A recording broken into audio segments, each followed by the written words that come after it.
ആലപ്പുഴയിലെ രക്ഷാപ്രവർത്തനത്തിൽ മുൻ മുഖ്യമന്ത്രി പിണറായി വിജയന്റെ ഗൺമാൻമാരായ 2 പേരടക്കം 5 പ്രതികൾ കേസിൽ SIT ആലപ്പുഴ മജിസ്ട്രേറ്റ് കോടതിയിൽ റിപ്പോർട്ട് നൽകി. ഗൺമാൻമാരായ അനിൽകുമാർ, സന്ദീപ് എന്നിവരും പോലീസുകാരായ അരുൺ, വിപിൻ, ഷൈജു എന്നിവരുമാണ് പ്രതികൾ. 5 പേർക്കുമെതിരെ വകുപ്പ് തല നടപടിക്ക് ശുപാർശ ചെയ്യും. ഇന്ന് തന്നെ ശുപാർശ DGPക്ക് കൈമാറും. ഫൈസൽ അസീസ് ആലപ്പുഴയിൽ നിന്ന് വിവരങ്ങൾ നൽകും. ഫൈസൽ, കടുത്ത നടപടിയിലേക്ക് ആഭ്യന്തര വകുപ്പ് കടക്കുന്നു. അതിന്റെ ആദ്യപടിയല്ലേ ഇത്?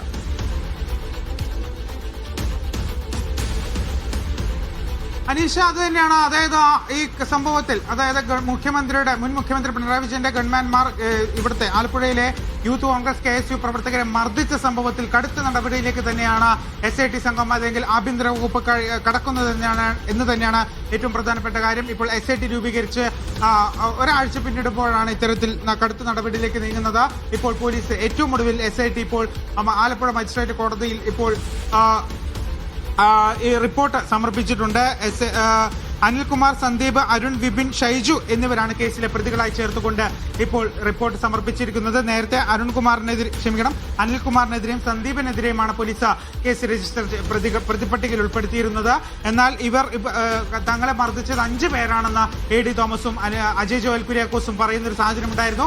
അതിന് തൊട്ട് പിന്നാലെ പോലീസ് ഈ ദൃശ്യങ്ങൾ വ്യക്തമായി പരിശോധിക്കുകയും അങ്ങനെയാണ് ഈ 5 പേരെ പ്രതിപട്ടികയിൽ ഉൾപ്പെടുത്തി മജിസ്ട്രേറ്റ് കോടതിയിൽ ഒരു അന്വേഷണ റിപ്പോർട്ട് സമർപ്പിച്ചത്.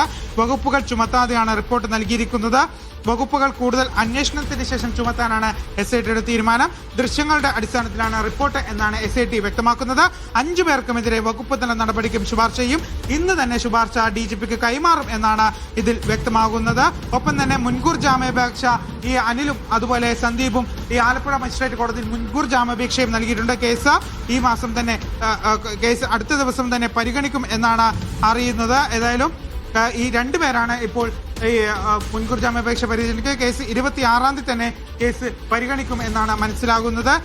ജാമ്യാപേക്ഷ എതിർത്ത് ക്രൈംബ്രാഞ്ച് സംഘം റിപ്പോർട്ടും നൽകിയിട്ടുണ്ട്. ഏതായാലും ഏറ്റവും ഒടുവിലത്തെ കാര്യം എന്ന് പറയുന്നത് ഇപ്പോൾ റിപ്പോർട്ട് സമർപ്പിച്ചത് തന്നെയാണ്. അതിന് പിറകെ മുൻകൂർ ജാമ്യാപേക്ഷയും നൽകിയിട്ടുണ്ട്. ഏതായാലും ദ്രുതഗതിയിൽ തന്നെ അന്വേഷണ റിപ്പോർട്ട് കൈമാറാൻ തന്നെയാണ് SITയുടെ നീക്കം എന്ന് പറയുന്നത്. അതിന്റെ ആദ്യപടിയായിക്കൊണ്ട് തന്നെയാണ് ഇപ്പോൾ ആലപ്പുഴ മജിസ്ട്രേറ്റ് കോടതിയിൽ റിപ്പോർട്ട് സമർപ്പിച്ചിരിക്കുന്നത്. അനീഷ, ഫൈസൽ, ഏതെങ്കിലും തരത്തിലുള്ള വകുപ്പുകൾ ചുമത്തിയിട്ടുണ്ടോ? അതല്ലെങ്കിൽ കേവലം ദൃശ്യങ്ങൾ മാത്രം പരിഗണിച്ചുകൊണ്ടുള്ള നടപടിയാണോ ഇത്?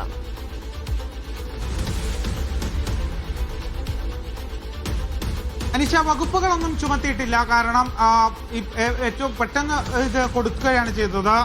ദൃശ്യങ്ങൾ കണ്ടതിന് ശേഷം അതിൽ നിന്നുള്ള വിവരങ്ങളൊക്കെ ശേഖരിച്ചുകൊണ്ടാണ് പോലീസ് പ്രതികൾക്കെതിരെ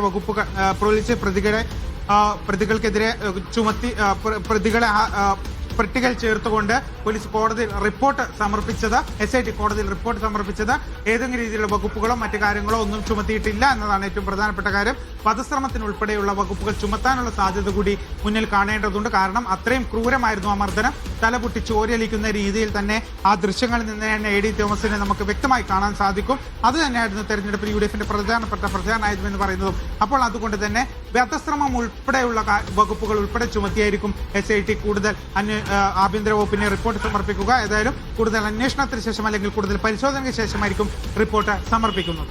ഫൈസൽ, ഈ 2 ഗൺമാൻമാർ ചട്ടലംഘനം നടത്തി എന്നുള്ളതായിരുന്നു ആദ്യഘട്ടത്തിൽ വന്ന റിപ്പോർട്ട്. ആ റിപ്പോർട്ട് മുൻ ആഭ്യന്തര വകുപ്പ് പൂഴ്ത്തിവെക്കുകയും ചെയ്തിട്ടുണ്ട്. ഇപ്പോൾ ഈ 3 പോലീസുകാരെ ഏത് രീതിയിലാണ് കേസിൽ ഉൾപ്പെടുത്തിയിരിക്കുന്നത്? അവർക്കെതിരായ ആരോപണം എന്താണ്?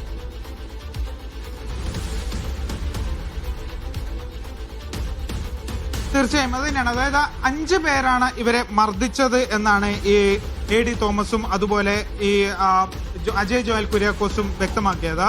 അതിൽ 2 പേരുടെ പേര് മാത്രമാണ് നേരത്തെ തന്നെ പുറത്തു വന്നത്. ഇപ്പോൾ അനിൽകുമാറും സന്ദീപും മാത്രമാണ് നേരത്തെ തന്നെ പുറത്തു വന്ന ഈ പ്രതിപട്ടികയിൽ ചേർത്തിട്ടുള്ളത്.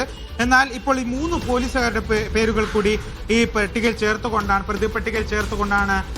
SIT ഈ റിപ്പോർട്ട് സമർപ്പിച്ചിരിക്കുന്നത്. അരുൺ, വിപിൻ, ഷൈജു എന്നിവരുടെ പേര് കൂടി പ്രതിപട്ടികയിൽ ചേർത്തുകൊണ്ടാണ് SIT റിപ്പോർട്ട് സമർപ്പിച്ചിരിക്കുന്നത്.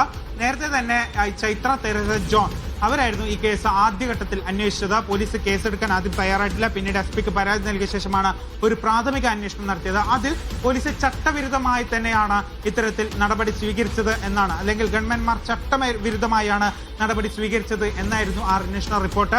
അത് അന്നത്തെ ക്രമസമാധാന ചുമതലയുണ്ടായിരുന്ന ADGP MR അജിത് കുമാർ ആ കേസ് അട്ടിമറിക്കാൻ ശ്രമിച്ചു എന്നുള്ളൊരു വാർത്ത ഇന്ന് രാവിലെ തന്നെ പുറത്തു വരുന്ന ഒരു സാഹചര്യം ഉണ്ടായിരുന്നു. അതിന് തൊട്ടു പിന്നാലെയാണ് ഈ AD തോമസിന്റെയും അജയ് ജോയൽ കുര്യാക്കോസിന്റെയും മൊഴിയെടുക്കുന്നത്. ആ ഗൂഢാലോചനയ്ക്കെതിരെ, അതായത് MR അജിത് കുമാറിന്റെ പേരിൽ ഗൂഢാലോചനയ്ക്കെതിരെ പ്രത്യേക FIR ഇട്ട് കേസെടുക്കണം, അല്ലെങ്കിൽ FIR ഇടണം എന്നുള്ള ആവശ്യം AD തോമസ് ഉൾപ്പെടെ ഉന്നയിക്കുന്ന ഒരു സാഹചര്യം ഉണ്ടായിരുന്നു. അതിന് തൊട്ടു പിന്നാലെയാണ് ഇപ്പോൾ അല്പസമയം മുമ്പ് കോടതിയിൽ ഈ റിപ്പോർട്ട് സമർപ്പിക്കുന്നത്. കോടതിയിൽ മുൻകൂർ ജാമ്യാപേക്ഷയും ഈ പ്രതികൾ മുൻകൂർ ജാമ്യാപേക്ഷയും നൽകിയിട്ടുണ്ട്. അനീഷ്, മുൻ മുഖ്യമന്ത്രി പിണറായി വിജയന്റെ ഗൺമാൻമാർ യൂത്ത് കോൺഗ്രസ് പ്രവർത്തകരെ മർദ്ദിച്ചതുമായി ബന്ധപ്പെട്ടാണ് SIT കോടതിയിൽ റിപ്പോർട്ട് സമർപ്പിച്ചിരിക്കുന്നത്. വിവരങ്ങൾ നൽകിയത് ഫൈസൽ അസീസാണ്.